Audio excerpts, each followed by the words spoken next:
Bullies mock the silent new kid. Huge mistake. They never saw his secret combat skills coming. Jacob Parker hunched his shoulders as he navigated the crowded hallway of Westlake High School. At 15, he was shorter than most boys his age, with a round face that still carried some baby fat and oversized glasses that constantly slid down his nose. His brown hair fell into his eyes as he kept his gaze fixed on the worn linoleum floor, trying to make himself as invisible as possible on this, his third day at yet another new school. Military brats learned to adapt, but it never got easier, especially not mid-semester in junior year when social hierarchies were firmly established, especially not when you looked like Jacob, soft where others were hard, quiet where others were loud, and carrying an inhaler in your pocket instead of a Letterman jacket on your back. What nobody at Westlake knew, what nobody ever initially knew, was what lay beneath Jacob's unassuming exterior. They couldn't see the years of intensive Krav Maga training his father, a Special Forces veteran, had drilled into him since he was 6 years old. They couldn't see the countless hours spent in martial arts dojos across 3 continents as his family moved from base to base.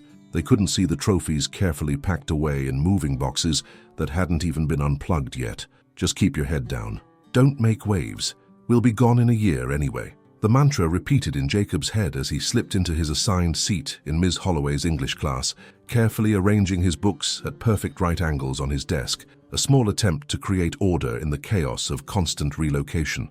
Well, if it isn't the new meat, the voice came from behind him, low enough that the teacher shuffling papers at her desk wouldn't hear, but loud enough that several nearby students turned to watch with the eager anticipation of spectators at a gladiatorial arena. Jacob didn't turn around. He knew the voice belonged to Damon Wright, the self-appointed king of Westlake's junior class.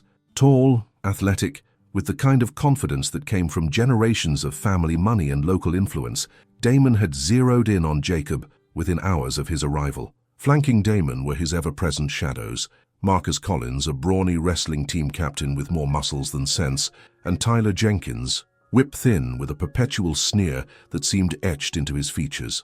They formed the triumvirate that ruled Westlake's social scene with casual cruelty. "I'm talking to you, Pudgy Parker," Damon hissed, poking Jacob's back with a pencil. Jacob took a slow, measured breath. He felt his muscles instinctively tense, ready to respond with movements that had been drilled into muscle memory through thousands of repetitions. He could visualize exactly how to disarm the pencil jab, exactly where to strike to neutralize the threat. Instead, he exhaled slowly and hunched further over his desk. Not worth it. Never worth it. His father's voice echoed in his mind. "Are you trained to protect, not to intimidate? Your skills are a responsibility, not a weapon for your ego." The pencil jabbed again, harder this time. "What's wrong? Too busy thinking about your next snack to talk to your betters?" A few snickers rippled through the classroom. Ms. Holloway glanced up briefly, then returned to her preparation, either oblivious to or choosing to ignore the dynamics playing out in her classroom. Jacob remained silent as the bell rang and class began. He felt Damon's eyes boring into the back of his skull throughout the lesson, but he kept his focus forward, his responses to Ms. Holloway's questions concise and correct, drawing more unwanted attention with each display of intelligence.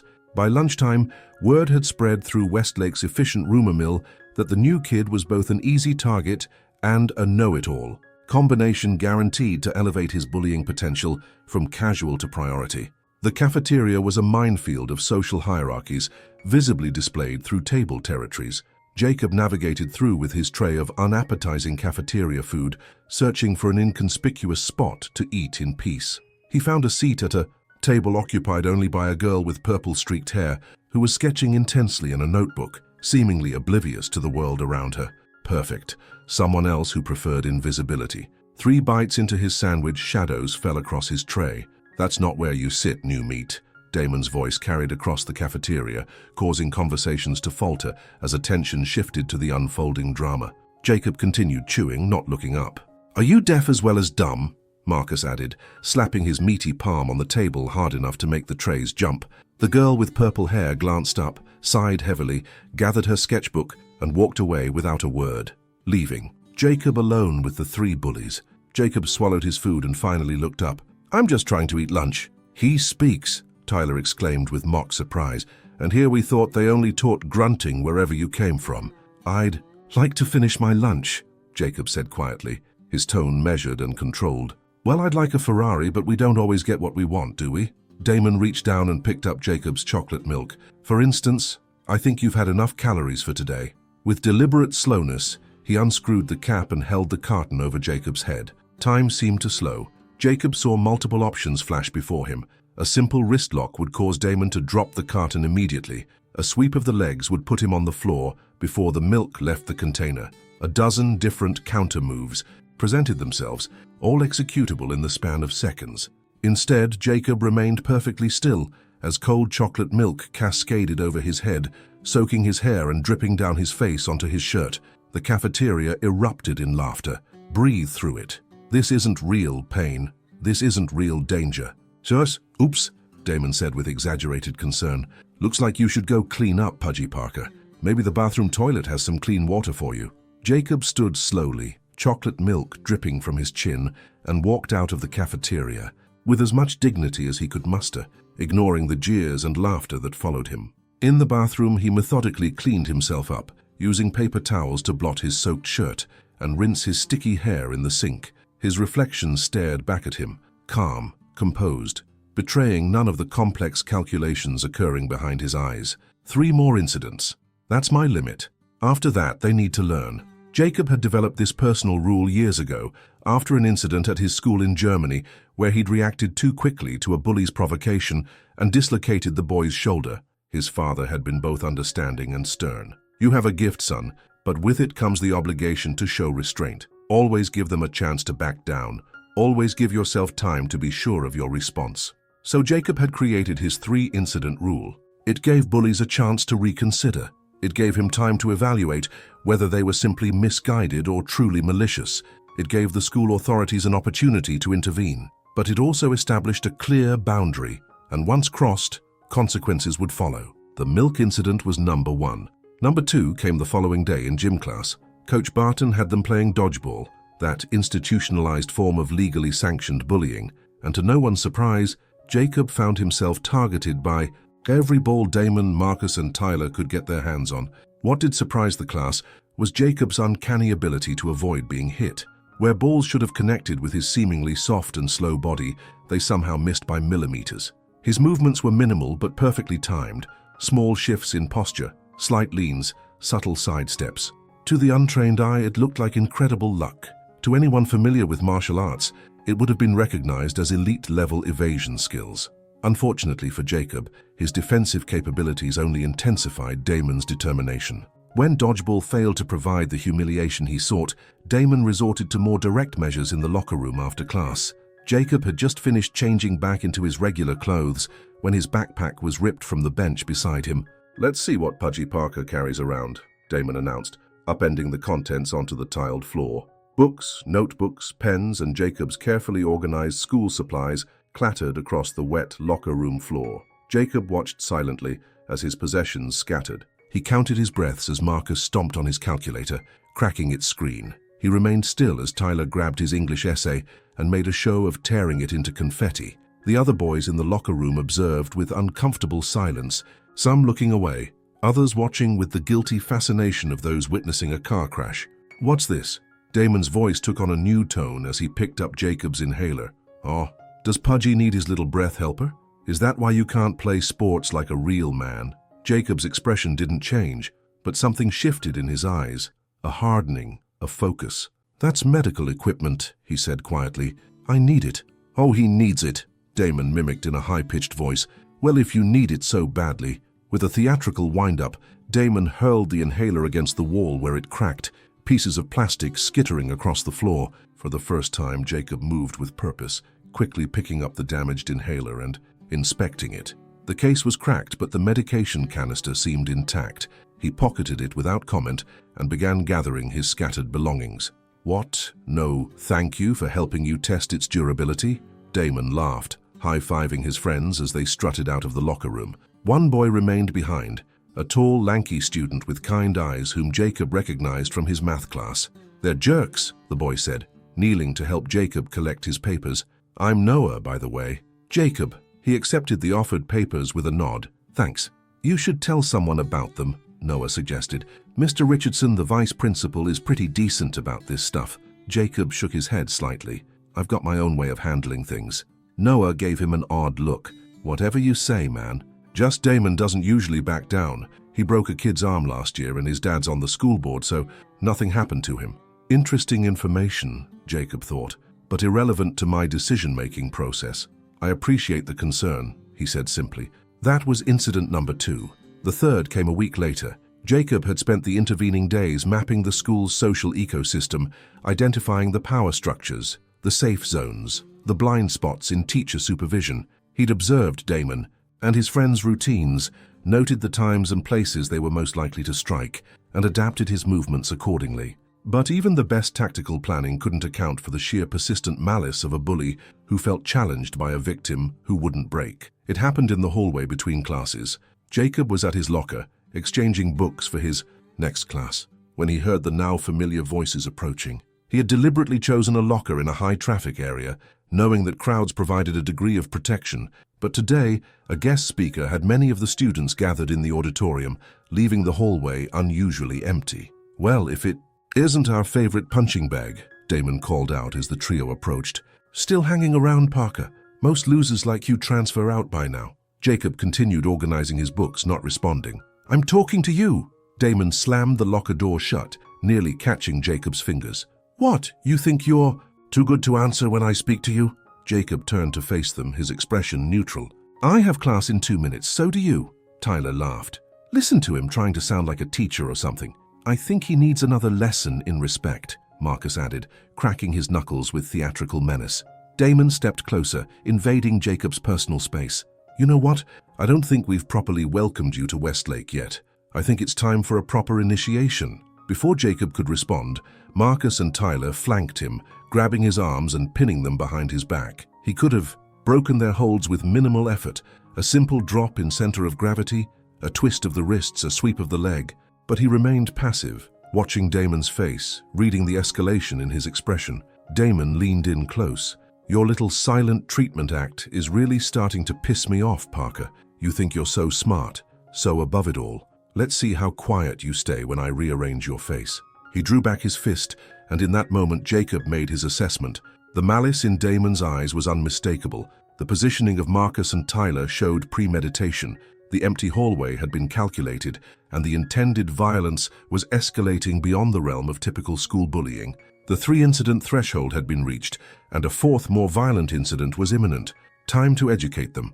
As Damon's fist came forward, Jacob moved. First, a swift drop in his center of gravity, lowering his body 6 inches in a fraction of a second, a move that simultaneously loosened the grip of the boys holding his arms and caused Damon's punch to sail over his head.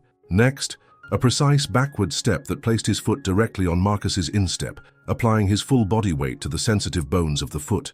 Marcus yelped in pain, his grip reflexively loosening. With his right arm now free, Jacob executed a textbook joint manipulation on Tyler's wrist, applying pressure to the radial nerve while simultaneously rotating the joint to its mechanical limit.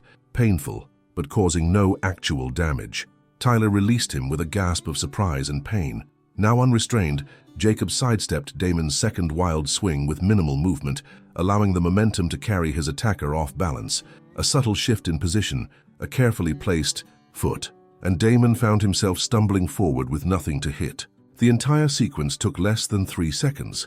The 3 bullies stood dumbfounded, trying to process what had just happened. They had expected resistance, maybe some ineffectual flailing or pleading, but not this calm, efficient neutralization of their attack. "What the—" Damon started, his face flushing with anger and embarrassment. "I'd prefer not to continue." "This," Jacob said quietly, "we all have class in approximately 90 seconds. You think this is over?" Damon snarled, lunging forward again with even less control than before. Jacob sighed internally. Some people require more convincing. This time, he didn't simply evade. As Damon charged, Jacob stepped into his attack rather than away from it, disrupting Damon's expectation and timing. With precision born of thousands of hours of practice, Jacob executed a simple wrist control, leveraging Damon's momentum to direct him face first into the lockers with a resounding clang. Marcus came at him next, swinging his meaty fists in wide telegraphed arcs. Jacob slipped each punch with minimal movement, conserving energy while letting Marcus exhaust himself. After the 4th missed swing, Jacob timed his counter-movement perfectly, a light push at exactly the right moment that sent Marcus stumbling into Tyler, both of them tumbling to the floor in an undignified heap.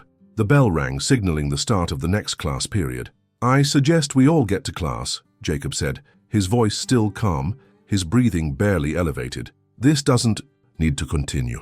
Damon pushed himself away from the lockers, a red mark blooming on his forehead where it had connected with the metal. His eyes burned with humiliation and rage. "You're dead, Parker," he spat. "This isn't over, not even close." Jacob gathered his dropped books with methodical precision. "That's your choice, but I should warn you, what you've seen represents approximately 10% of what I'm capable of. I've been trained in Krav Maga since I was 6 years old. I hold black belts in 2 additional martial arts. I've won regional championships in 3 countries. He straightened, meeting Damon's gaze directly for the first time. "I've been holding back. I would prefer to continue doing so." With that, he turned and walked calmly to his next class, leaving the 3 bullies staring after him in shocked silence. Word spread through Westlake High with the speed and accuracy of a precision missile strike. By lunchtime, at least 6 different versions of the hallway incident were circulating, each more elaborate than the last. In one telling, Jacob had knocked all 3 boys unconscious. In another, he'd performed flying kicks that defied gravity. The truth was impressive enough without embellishment. Multiple students had witnessed the latter part of the confrontation, emerging from classrooms at the sound of bodies hitting lockers. What they saw, a small, unassuming boy calmly neutralizing 3 larger aggressors without even messing up his hair, was more impactful than any exaggerated retelling. Noah found Jacob in the cafeteria, sitting alone at a table that now had a noticeable buffer of empty seats around it. "Dude," Noah said, sliding onto the bench across from him, "everyone's talking about what happened. Is it true you're some kind of kung fu master?" Jacob continued eating his sandwich with methodical bites. "Krav Maga isn't kung fu. It's an Israeli self-defense system developed for military applications." "So it is true." Noah's eyes widened. "Why didn't you do that before? Why let them mess with you for so long?" Jacob considered the question seriously. Escalation should always be the last resort. I gave them multiple opportunities to reconsider their behavior. Well, Damon's telling everyone you sucker punched him and that he's going to destroy you after school. Noah looked worried. "He's gathered like half the football team. They're waiting by the parking lot." Jacob nodded, unsurprised.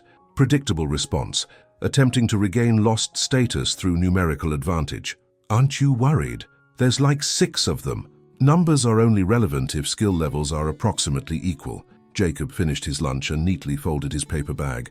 "But I appreciate the warning." Throughout his afternoon classes, Jacob noticed the shift in how people looked at him. The same students who had either ignored his existence or watched his humiliation with passive interest now stared with undisguised curiosity. A few even nodded respectfully as he passed in the hallway. The purple-haired girl from the cafeteria, he now knew her name was Zoe, actually spoke to him in art class. "Is it true what they're saying? That you took down Damon and his goons without even trying?" Jacob shrugged. "I was trying, just not very hard." She laughed, a genuine sound that contained no mockery. "Badass, just be careful, okay? Damon's dad practically owns half the town. He doesn't take humiliation well." When the final bell rang, Jacob methodically packed his backpack, checked his schedule for homework assignments, and walked toward the school exit with the same measured pace he always maintained. Several students watched him with the anticipatory expressions of Romans awaiting a gladiatorial spectacle. "Askuam," Noah had warned, Damon and 5 other boys, all wearing varsity jackets, were gathered near the bike racks by the parking lot. They stood in a loose semicircle, attempting to look casual while obviously waiting for someone. Jacob assessed the situation with a tactician's eye. 6 opponents, athletic but untrained, confined space with multiple obstacles, witnesses present, school property. All factors to consider in determining the appropriate response level. He walked directly toward them, his path unwavering. Damon spotted him and nudged his companions. "There he is, Mr. Kung Fu himself." Jacob stopped a measured distance away. Close, enough for conversation, far enough for reaction time. "This doesn't need to escalate further," he said calmly. "What happened earlier was a proportional response to your actions. We can consider the matter closed."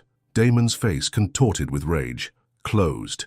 You embarrassed me in front of the whole school, you little freak. You think I'm just going to let that go?" "What happened is that you attempted to assault me, and I defended myself," Jacob corrected. Any embarrassment you feel is the natural consequence of your choices. Get him, Damon snarled, and the group of athletes moved forward with the coordinated menace of predators who had never experienced being prey. Jacob took a slow, deep breath and centered himself. If education is required, let it be thorough. What followed would become legend at Westlake High, the kind of story freshmen would be told in hushed tones for years to come. Jacob Parker, 5'7" and 150 pounds, moved like water through the group of varsity athletes. Each movement was economical, precise, and devastatingly effective. He used their momentum against them, redirected their energy, exploited the openings their untrained attacks created. He stepped through their uncoordinated assault like a dancer navigating a crowded floor, never where they expected him to be, always where he could most effectively neutralize their advantage. One by one, they found themselves on the ground, not seriously injured, but thoroughly immobilized and painfully aware of their vulnerability. Wrist locks, joint manipulations, pressure points. Jacob employed techniques designed to control rather than damage, to illustrate his superiority without causing lasting harm. Within 60 seconds, 5 of the 6 attackers were on the ground, variously clutching wrists, knees, or shoulders. Only Damon remained standing, his face a mask of disbelief and fury. What the hell are you?" he demanded, backing away. "I told you earlier," Jacob replied calmly. "I'm someone who has been extensively trained in multiple combat disciplines. I'm someone who gave you multiple opportunities to reconsider your behavior. And I'm someone who is still showing considerable restraint." A crowd had gathered. Students, a few teachers, even the assistant principal, Mr. Richardson. No one intervened. The tableau was too shocking, too contrary to the established order of things at Westlake High.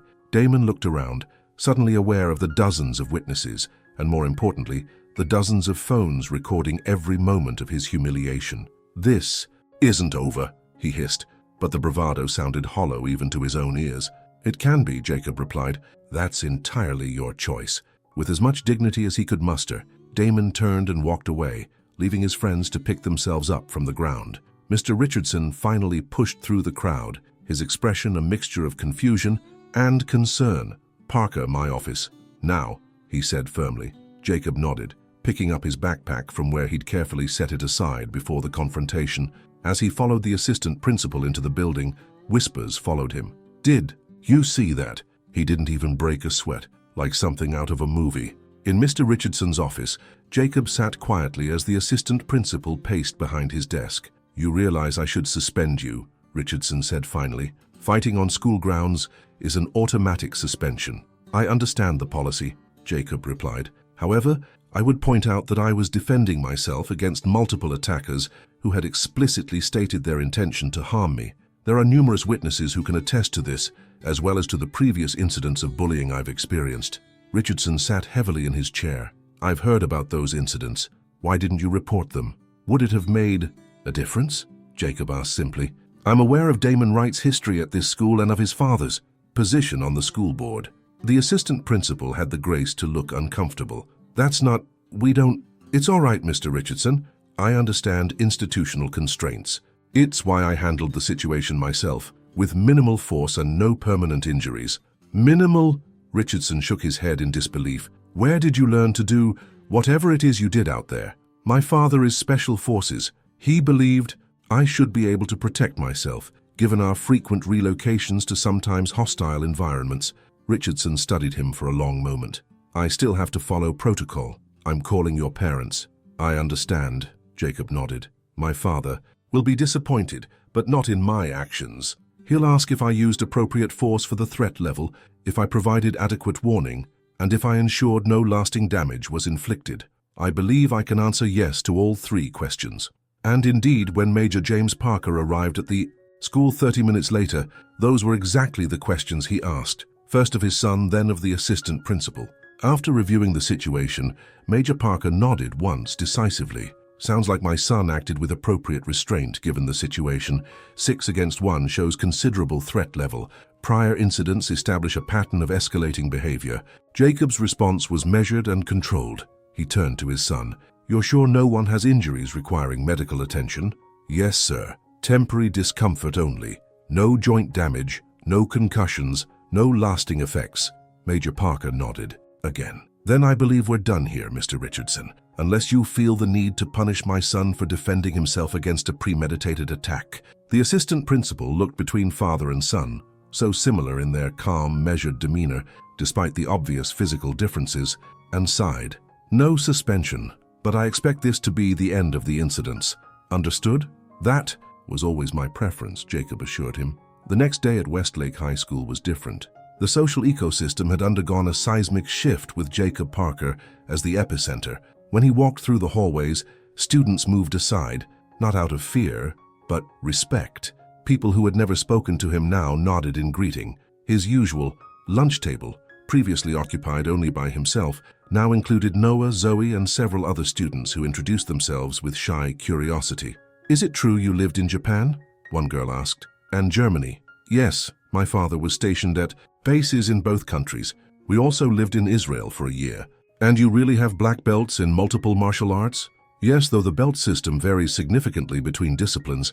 In some, like Krav Maga, there isn't a traditional belt progression at all." The questions continued throughout lunch, about his training, about the countries he'd lived in, about what it was like to grow up on military bases. For the first time, Jacob found himself talking at length, explaining concepts of martial arts philosophy that went beyond the physical techniques. "The paradox of extensive combat training," he explained, "is that it actually makes you less likely to engage in fights.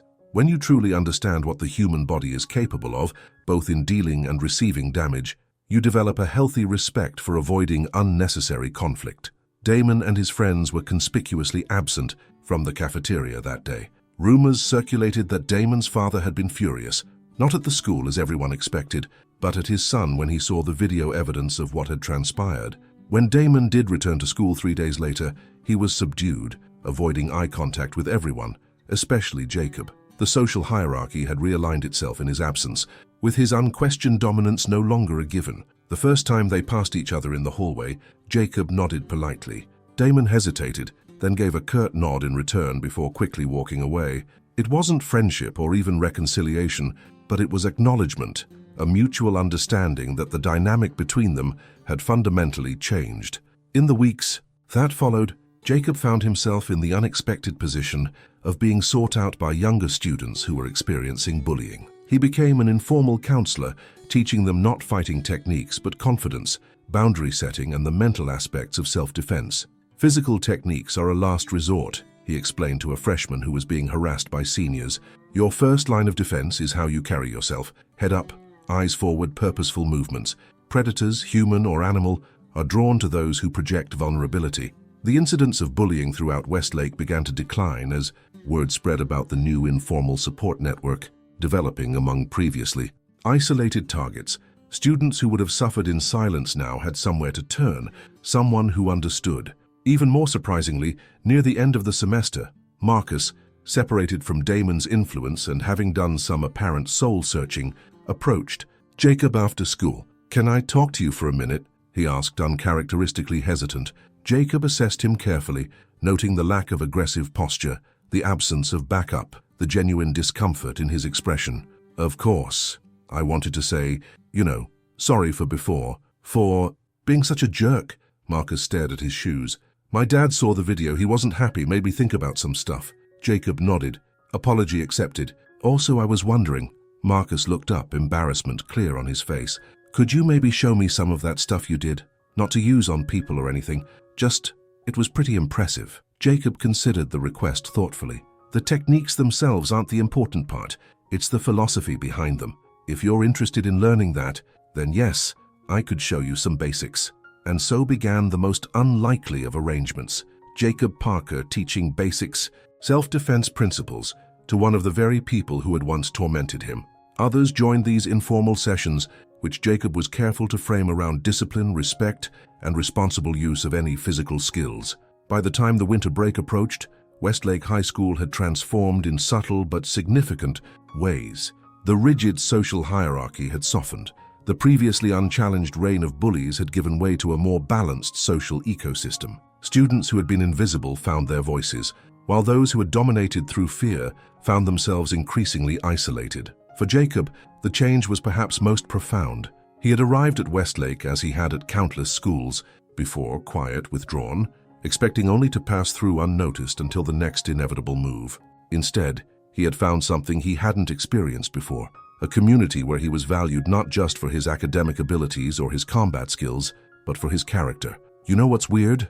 Noah said to him as they walked home on the last day before break. "If Damon hadn't been such a jerk to you, none of this would have happened. You'd still be the quiet new kid, and half the school wouldn't even know your name." Jacob considered this. In martial arts, there's a concept called using your opponent's energy against them. Sometimes the very force meant to harm you becomes the catalyst for positive change. "Deep, man," Noah laughed, then grew serious. "Are you really leaving? After next semester? Your dad getting transferred again?" "It's likely," Jacob admitted. "It's the nature of military life." "That sucks." "But hey," Noah grinned, "at least you won't be the same guy leaving as you were arriving." Jacob smiled, a full, genuine expression that had become less rare in recent weeks. "None of us will be. That's the point, isn't it?" As he walked home through the winter afternoon, Jacob reflected on the strange journey of the past semester. He had arrived at Westlake High, expecting only to endure another temporary placement, to remain invisible until the next move. Instead, he had been forced out of his comfort zone, compelled to reveal aspects of himself he usually kept hidden. The result wasn't just a change in how others saw him, but in how he saw himself. For years, he had compartmentalized his life. The academic student, the martial artist, the quiet observer, keeping each aspect separate and revealing only what was necessary in each context. At Westlake, for the first time, he had integrated these different parts of himself into a more complete whole. Perhaps, he thought, standing up for yourself isn't just about physical defense. Sometimes it's about being fully who you are, without apology or concealment. It was a lesson more valuable than any combat technique his father had taught him, and one he would carry with him to whatever school came next.